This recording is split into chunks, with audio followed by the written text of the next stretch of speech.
So my name is Neil O'Boyle, and I'm the National Director for Youth for Christ, and I'm just so delighted that you are here.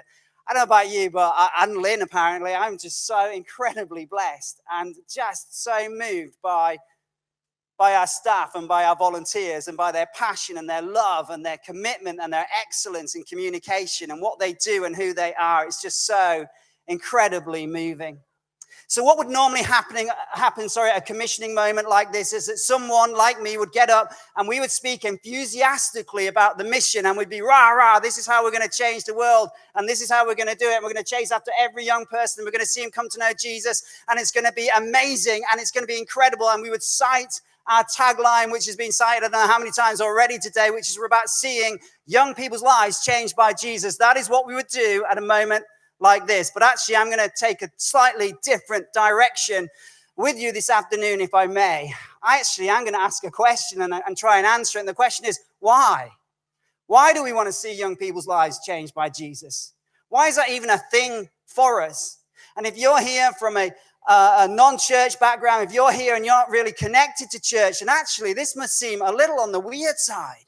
Why would we be so excited about telling people about Jesus? Why don't we just get normal jobs? You know, right? And I know some of you are thinking it. Of course you're thinking it. Why wouldn't you think it? Right? So I recently, just about to have published a book, and the book is called Under Construction, and it's all about a renovation project in our lives. And I want to try and answer your question, but I'm going to do it by taking my question, I'm going to do it by taking a slightly different path. So just stay with me. I'm absolutely going to answer it, but I am going to be all over the place, but I'm going to try and answer it.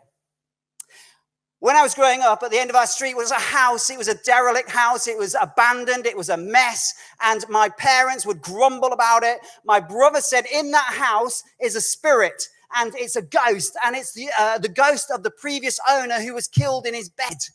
And as a 7-year-old, I looked at my brother and said, then we've got to break in. We've got to go and see this spirit. We've got to see what's going on in this house. What an idiot. So my brother and I, we go to this house, we break in, we pull some panels off, we get into the house. And as we're in the house, it's dark, it's dusty, it's smelly, the floorboards are broken. We make our way upstairs. There's a few of the steps missing. We get upstairs into what we think is the bedroom of the guy who must have been killed in his bed and is now roaming around this particular house. And then my brother shouts out, he says, come out, we're here. Now, my little 7-year-old heart is about to just have a heart attack. I'm terrified at this moment. What if actually this is all true? Oh my gosh. And suddenly there's this incredible scream in which my brother then says, run. So I run down the stairs, past the floorboards or on the floorboards, and then try and get out the window. I crawl through the window, fall on the floor. And as I'm picking myself up, my brother's crawling out the window and he's laughing. I'm like, what's so funny? And he says, well, you should have seen your face when I made that noise. And I'm like, oh, so it was you. There is no spirit. And I'm really angry with my brother. And my parents are really angry, not with my brother or with me, but with whoever's mess of a house that is that makes the street look ugly. Because they want it to be demolition, broken, smashed down, whatever, you know what I mean. They want that. And so, but somebody else looks at that house, all smashed up, derelict, and they see potential.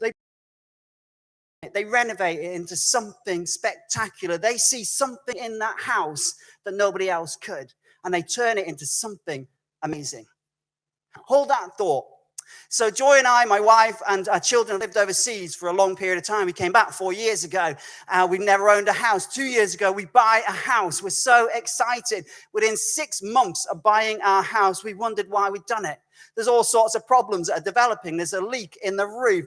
The fence blows down and hits the neighbor's car and scratches it. That's an awkward moment, I've got to tell you. There's no insurance for that, by the way. So if you do have a fence, be aware.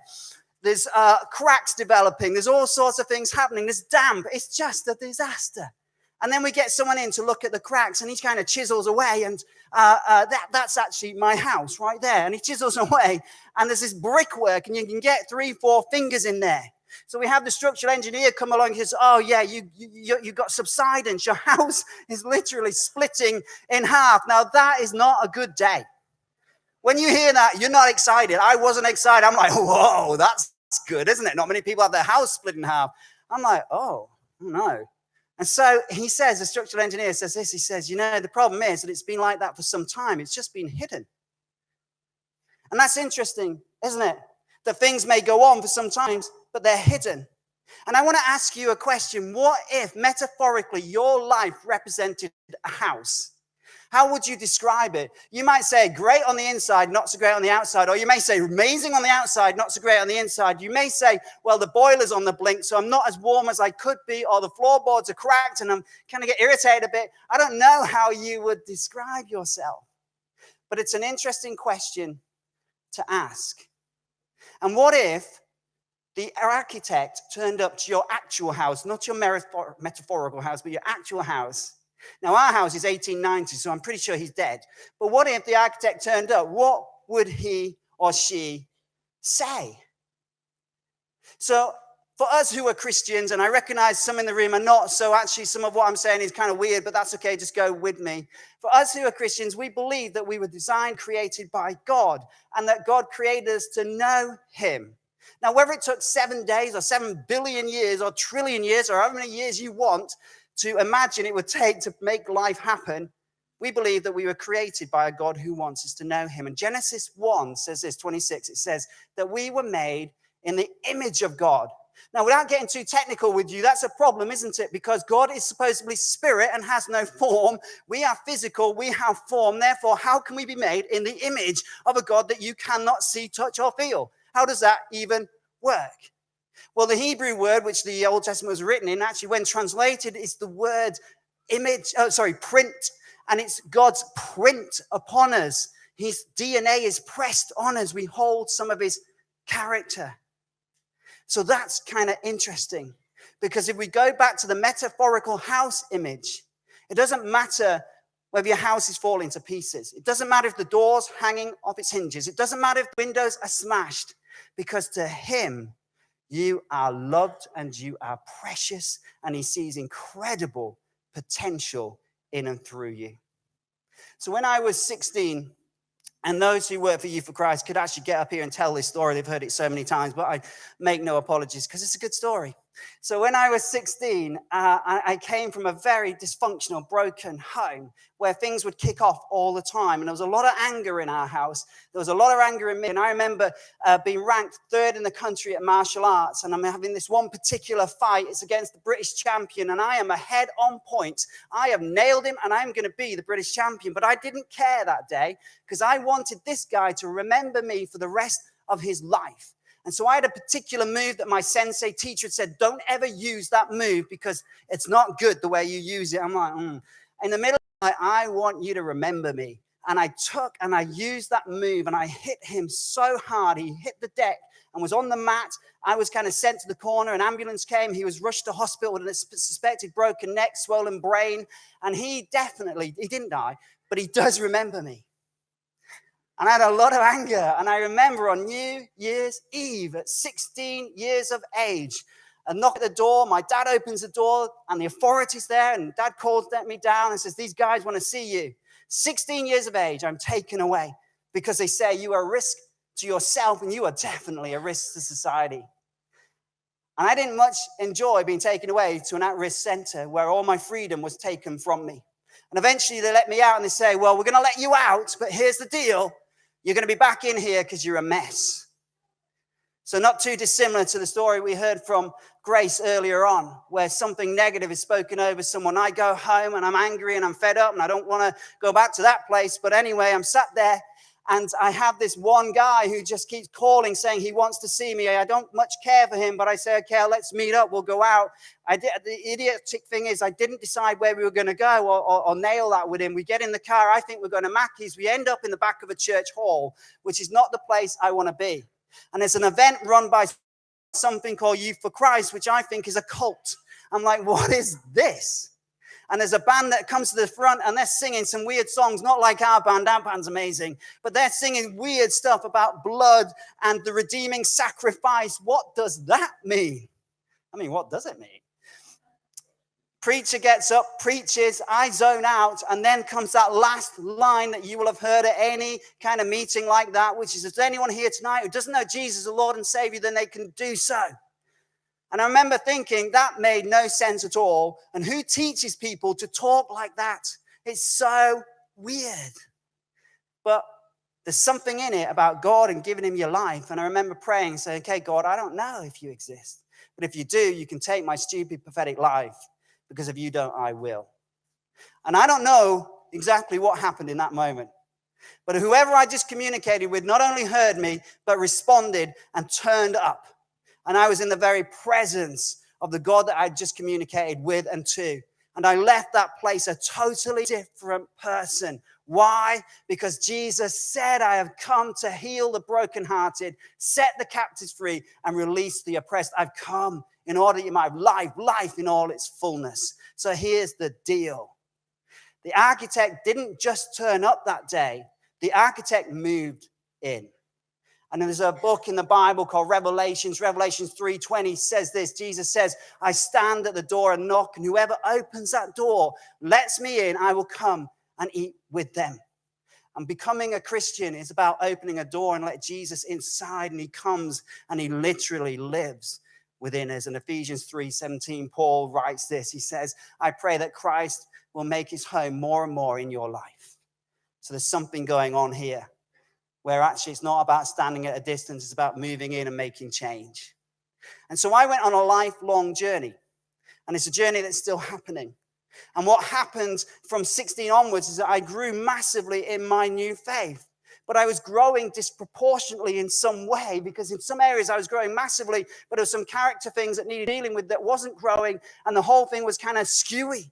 And here's what happens. And I know that my question is, we're about seeing young people's lives changed by Jesus, and why do we do that? And I'm kind of getting there, so hold on with me. Here's what happens, is that when we become Christians, there's a negotiation that goes on. For some of us, we say, you know what, Jesus, yeah, I'm a Christian now. Come on in, stay in the hallway. You don't go anywhere else. Stay in the hallway, because I'm just going to go to church, and I'm not going to give you anything else. It's just church and that's it. So stay in the hallway. Others of us say, you know what, Jesus, yeah, you can roam around the house inside of me. You can do whatever you want. But there's a couple of rooms I don't want you to go in, because I don't like you messing around in those rooms. Those rooms are off limits. And we start to make negotiations.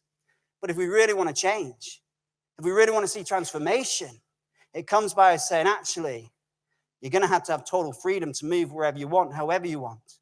And for me, and I'm not going to get into it today, but for me, there was a door that I didn't even know existed that had been wallpapered over, and Jesus had to take the wallpaper off and say, there's a room here. We need to go in this together. And if we want to change, and if we want to become more like Jesus, I know some of you are like, why would I ever want to do that? But hold on there with me. If we want to become more like Jesus, we have to give him total and complete and utter access. So I remember praying for this lady. I didn't know her. I was about 17, 18, didn't really know how to do prayer stuff. And someone just said, pray with her. So I'm like, what you're supposed to do is ask them what they want prayer for. I didn't do that. I just started praying, which was a weird thing to do. And I'm just praying for her. And as I'm praying, I get this picture, and it's a picture of a house, and it's a house without any floorboards.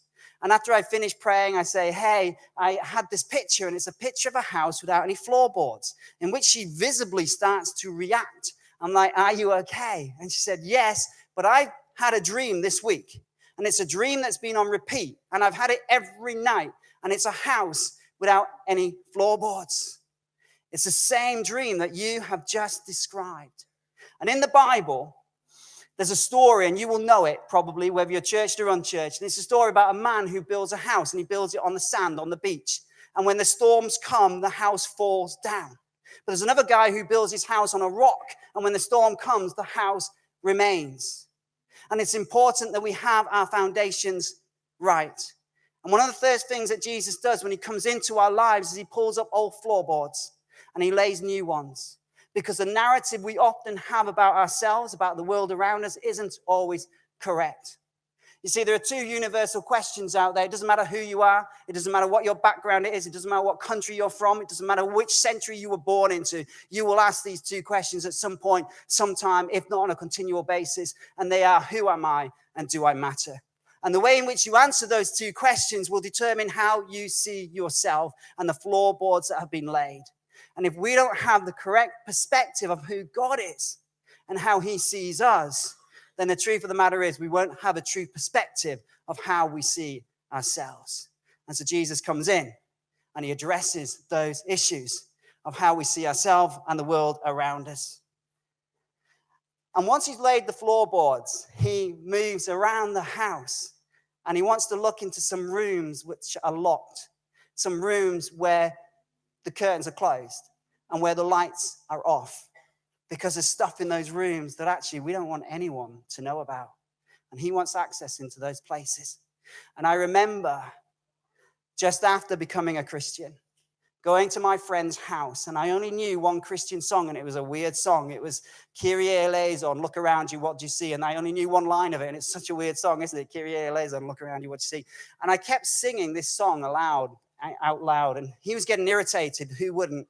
But he wasn't really irritated by my singing, which is bad, and he wasn't really irritated by this word Kyrie eleison, which actually means just Lord have mercy. He was irritated by this fact I kept singing, look around you, what do you see? And he stopped and said, okay, I know you know. I said, is it that I know? He says, I know that you know. I'm like, okay, let's just go with it. So what? Come on.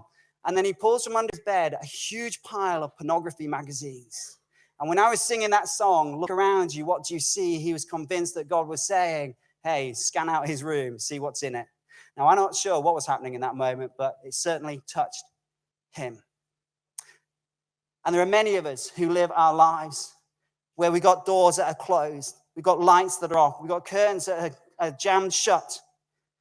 And the darkness, we're just comfortable with the darkness. But light exposes darkness. And my friend had something that he wanted to hide. He didn't want anyone to know about it. But as soon as I said that, and as soon as that event happened, he was completely liberated in that moment. Because he lived with a sense of feeling dirty and full of shame. And suddenly he found freedom and life and hope. And I'm convinced of this. Well, it says in the Bible, Ephesians 5, it says everything exposed by the light becomes visible. And I don't believe that Jesus wants to rummage around our houses to find dirt on us, to bring shame and embarrassment. I just don't buy into that at all. I believe that Jesus is interested in things that don't quite work well in our lives to bring freedom, to bring hope, to bring transformation. So I'm still addressing the question. I'm still there. I'm addressing this with you. But I want to move on, if I may, just real quick to one last area, and that is when we did buy our house and we discovered that there was a leak. The way we discovered it was by asking these roofers to come in and to just fix some guttering, and they said, yeah, that'll be 300 quid. So we're like, okay, 300 quid it is. And then at work, my phone is going crazy, and I pick up the phone and I answer it, and he's like, oh yeah, I'm on your roof right now, but the thing is, your roof's in a mess. There's holes everywhere. In fact, there's a bush growing out of your roof. And he took some pictures of it, sent it to me and said, yeah, it's not going to be 300 quid. It's going to be 3,000 pounds. And I'm like, oh, wow. But I don't really have a choice. So they fix my roof. And in life, there are storms that come, don't they? And they can come quick, and they can come hard. And if we have leaks in our roofs, the storm can create superficial damage to the paintwork in the ceiling, or it can create immense corrosion damage, which impacts the very structure of the house. And when the storms come, my question to you is, how do you respond? Because Jesus' followers, he had a bunch of them, they're called disciples, they're in a boat with him, and a storm kicks off, and they panic, and they're worried, and they're screaming, and there's nothing wrong with panicking. But if we remain in a state of agitation for a long time, then it starts to do real damage on our own mental health. And Jesus says, actually, I want you to center on me, and I will address the roof, and I will address the storm, but you've got to let me do that. So let me finish, if I may, with one story. I was kind of to and fro on which story to tell, because I've already told this to all of the staff and volunteers, but I like this story, so I'm just going to tell it again. And this is when I was a schools worker in London.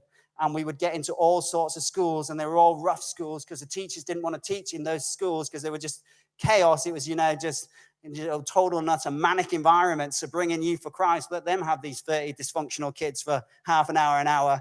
And so we're in there teaching on RE, and we're teaching faith. And we have the faith test, which you all know, which is put out your hands and you pull some poor sucker out and you say, put out your hands, fall backwards, I'll catch you. So this kid, this particular day, he puts out his hands and he falls backwards, we catch him. And then if he's good at it, you say, okay, I'll spin you around. We spin him around and he's like, okay, fall back. And he does so and we blindfold him, we keep doing this. And then comes the ultimate. And the ultimate no one ever does. And there's a reason they never do it.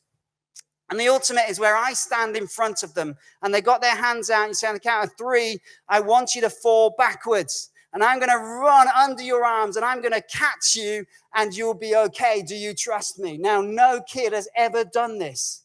Why would they? Right? And so on the count of 3, this particular day, the kid is an idiot.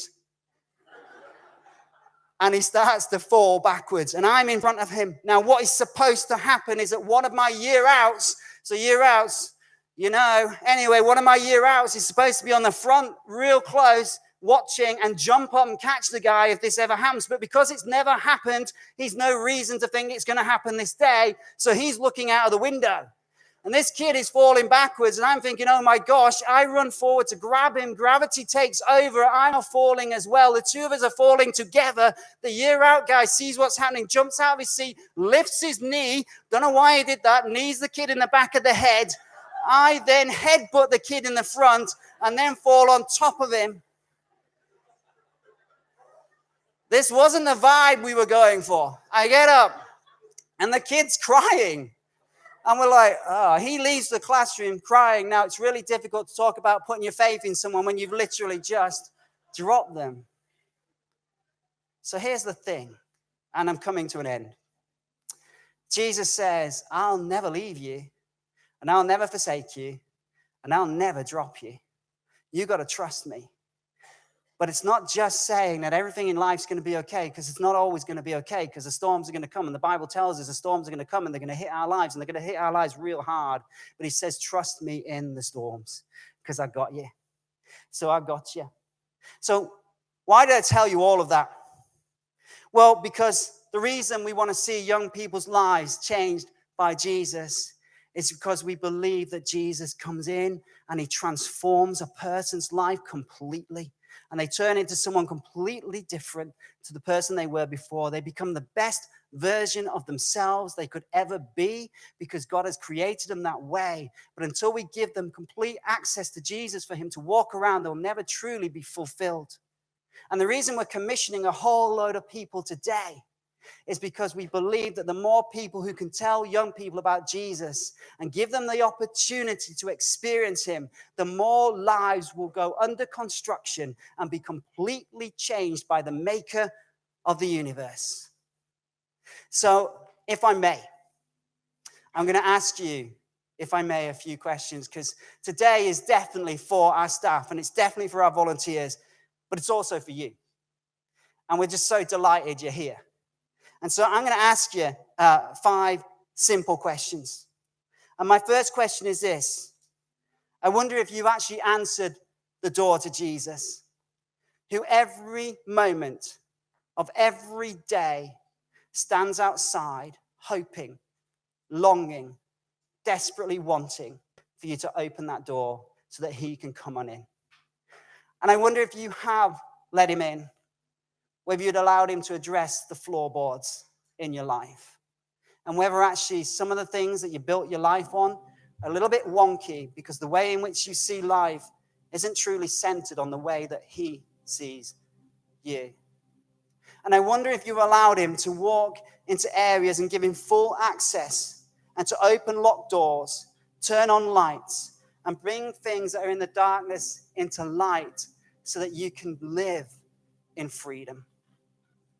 And I wonder whether when the storms come and when they hit hard, that leak, it's covered up because you're centered in Jesus and it doesn't matter how hard the storm hits because you know it's going to be all right because you've got Jesus with you. And if you forget everything I'm going to say, and you will, I just hope that you do remember this one thing here, and it's from the Bible where it talks about the renewing of the mind. And I hope more than anything, you can remember this. And that is that you are loved and that you are wanted child God who matters and has immense value. And I don't know who you are. And I don't know why you're here. And I don't know what's going on in your life. And I don't know what you're experiencing. But I do know this. I know without a shadow of a doubt, I know that you are loved. And I know that you are wanted. And I know that you are immensely valuable. I know that you are loved. I know that you are wanted. I know you matter. And I know that you're of immense value to God. So our guys are going to go out into the world. They're going to go out into the streets of Britain, into the schools. They're going to talk about Jesus. And I pray that they will have so many opportunities to share who he is. But my attention is on you today. And if you're here and you're like, I'm not sure about this church business. I'm not sure about any of this. We would love to talk to you. Especially if you're like, what does it even mean to open that door? Or if there are things that I've said, you're like, yeah, I do want to talk more, then just come and see us. Or come and see a staff worker if there's been enough of them around today. Or sit and talk to the person who brought you. Because we believe you matter so much and that your potential can be fulfilled and reached regardless of your age once you connect with the one who created you. Let me pray. Father, I thank you that you love us. And I thank you that you want to know us. And I thank you, Lord, that you are not satisfied with just leaving us half complete. I thank you that you want to go on a lifelong renovation project with us so that we can become the very best versions that you designed us to be. Bless us, we pray, Lord, in Jesus' name.